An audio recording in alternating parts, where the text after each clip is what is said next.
Hey everyone, it's Mike Esfahani here with an easy piano tutorial on Hallelujah by Jeff Buckley. No, that's wrong. What's that? It's not by Jeff Buckley. It's not by Jeff Buckley? Hey everyone, it's Mike Esfahani here with an easy piano tutorial on Hallelujah by Rufus Wainwright. Where's the script? Hey everyone, it's Mike Esfahani here with an easy piano tutorial on Hallelujah by Katie Lang. Which one of you did this? Who wrote Katie Lang? Leonard Cohen, easy piano tutorial. I'm Mike Esfahani. Like, subscribe, hit the bell, do all that. A link for the sheet music in the description down below. Here's Hallelujah.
Okay, so I hope you enjoyed that performance of Hallelujah. Now, here's how to play it. First, let's look at the introduction. And what the left hand does in the introduction is going to help us with the rest of the song. We have a C and a G to begin. That's this note and this note, but it's played at the same time. Now, of course, don't make a fist the way I'm doing it. I'm doing that just to show you clearly what the notes are. Then you're going to keep this shape, though, this shape of your hand, and move down to A and E. That's essentially the introduction. It just does that again. One more time. Now, this is important because you're going to see these notes occur later in the piece separate, like this. So get really, really comfortable with that gesture. Know it inside out. Know it really, really well. Additionally, these two groups create something called a fifth. If you didn't know that already, that is when you skip 3 notes in between. So a C up to a G is a fifth, and A up to an E is a fifth. And as a matter of fact, later in the piece, you'll even see a G to a D. That's another example of a fifth. So we're going to get to that in a moment. Talking about our right hand here. Our right hand finger 4 begins on G. 4 is our ring finger, you play that G. That way 2 is naturally on E, and 1 is extending just a touch, your thumb onto C. So, the reason that we're extended like that is so that our fifth finger can be on A, so our bottom two notes remain the same. And that's essentially our introduction, our right hand. Let me show you again.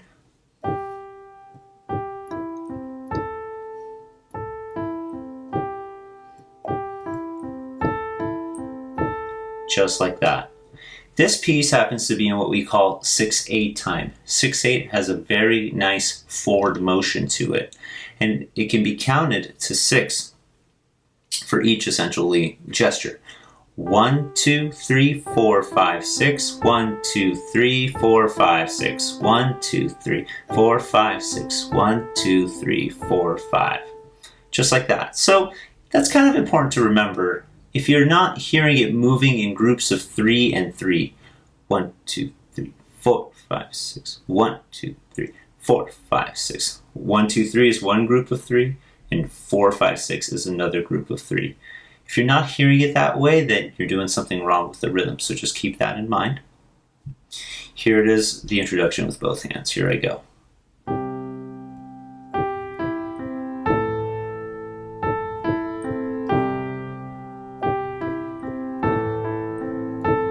And just at the end there, the first verse comes in. So we have finger 4 on that G.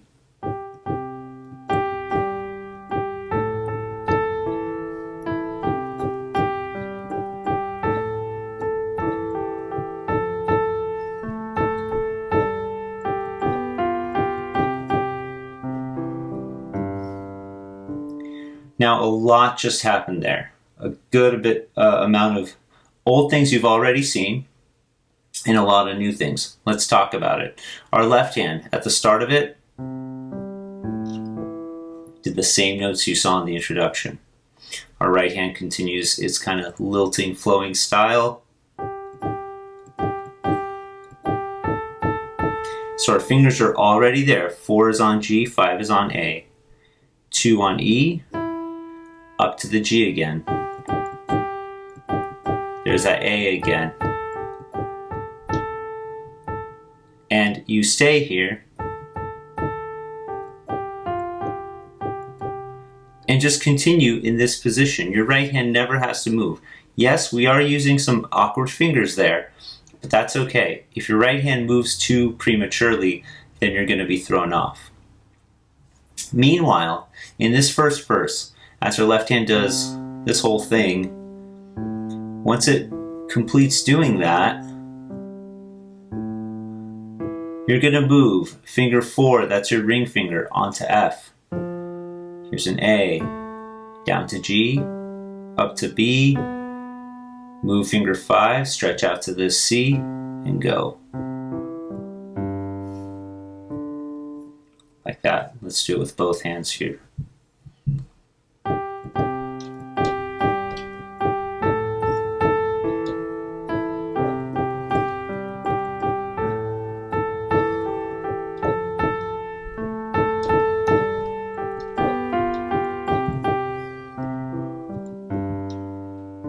And there it is. Now, looking into the pre-chorus here. Once you've completed that, you're going to take advantage of the silence in your right hand and move finger 1 to G, like this. This is your new position. It's going to help you grow into the chorus here. Let's look at what the right hand does by itself. Up to A, up to B, down to G, and up to C, down to A, and up to D there. I'm out of fingers, but I still need more, so here's what I'm going to do. Switch to finger 4 on D.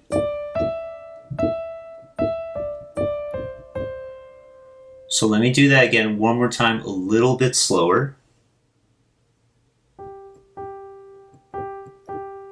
Up to A, B, G, C, C, C, C, C, D. Now watch. D, D, switch to finger 4.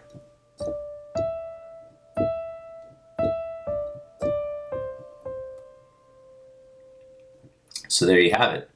Meanwhile, what's our left hand doing? Our left hand, as you grow there, will have up to G, and now you gotta squish your hand here. 4, that's your ring finger, is gonna be on F. And work your way up one white key at a time until you get to C, and then 3 on the B here, 5 is naturally on E, and big jump there at the end, 5 on the A. Let's put them together. Here we go.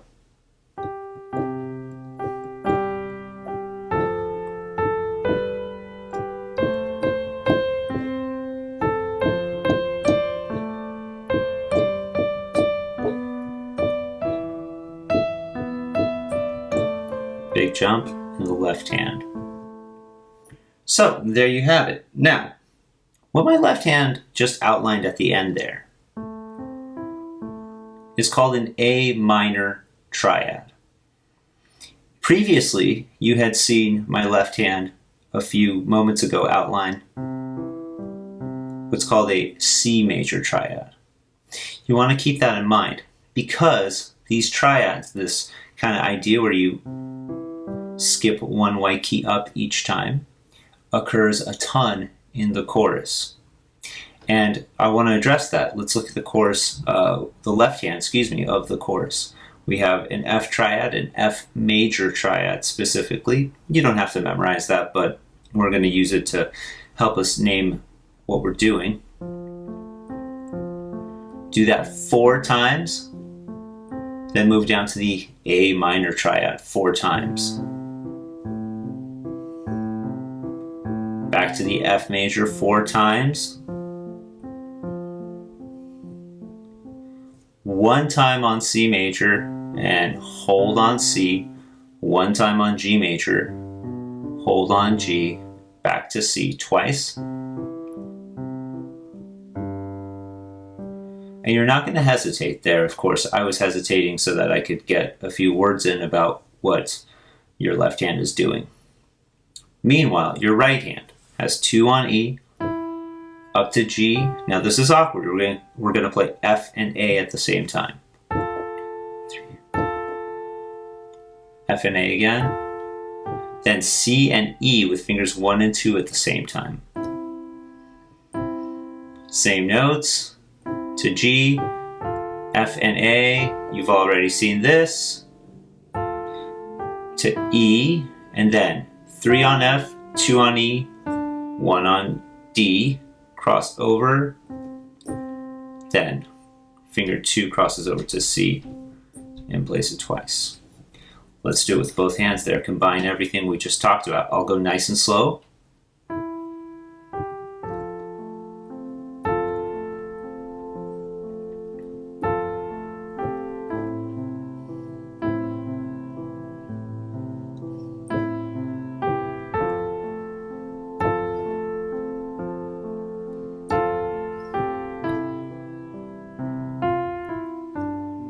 Cross over,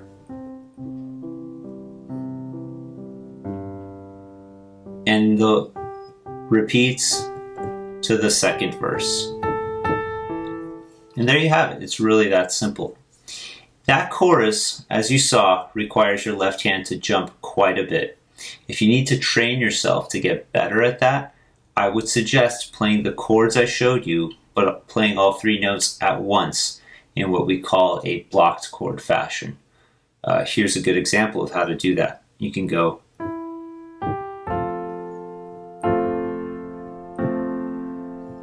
jump. That's pretty too. You can do it this way if you want.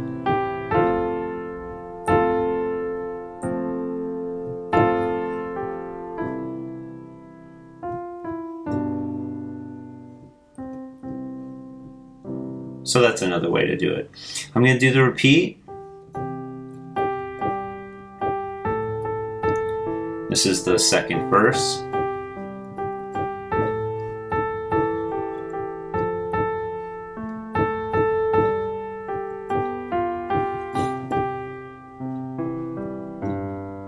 Move your right hand. So this is a good review.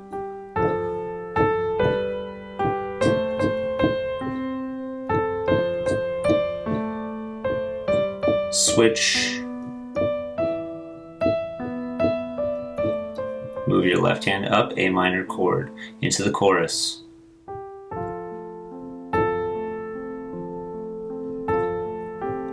Down to that A minor chord there. Left hand F major chord. Now we have some options here. So, sorry to stop. We can continue to end the same way. There are 4 verses here. You can play all 4 verses. I'm not going to continue doing that. I'm going to jump into the final way that it rounds out. Let me show you how it does that. So I'm going to start the chorus. Let's pretend this is the last time. Whether you want to do it twice, 3 times, or 4 times. This is how you're going to play the chorus the last time.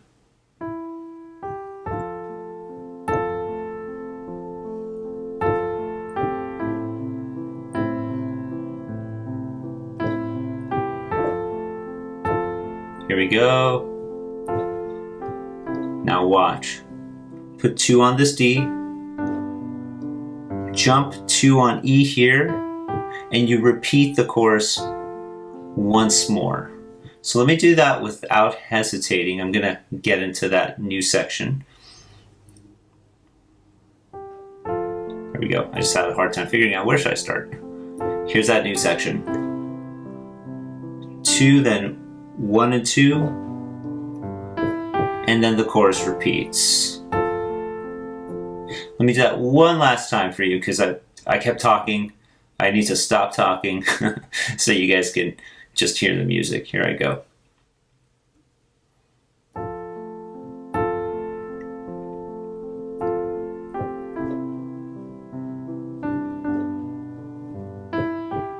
And the chorus repeats. And there's one more new ending to learn here. Here we go. Here it comes right now. Now put 5 on F. 2's already on C. C major chord. To finish it off, hold that C extra long. So let's get into that. Let's do that new ending there. That's called the coda. It's the very, very end of the song. Let me show you. So we're just finishing up the chorus into the coda.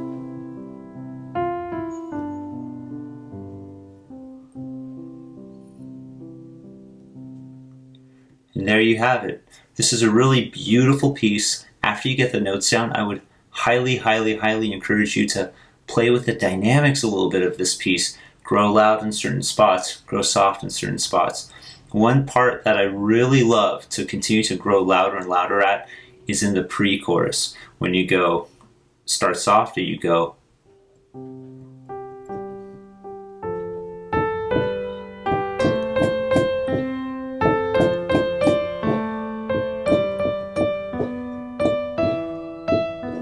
and then get softer here. It really sets up the chorus beautifully. So I really hope you enjoy working with that.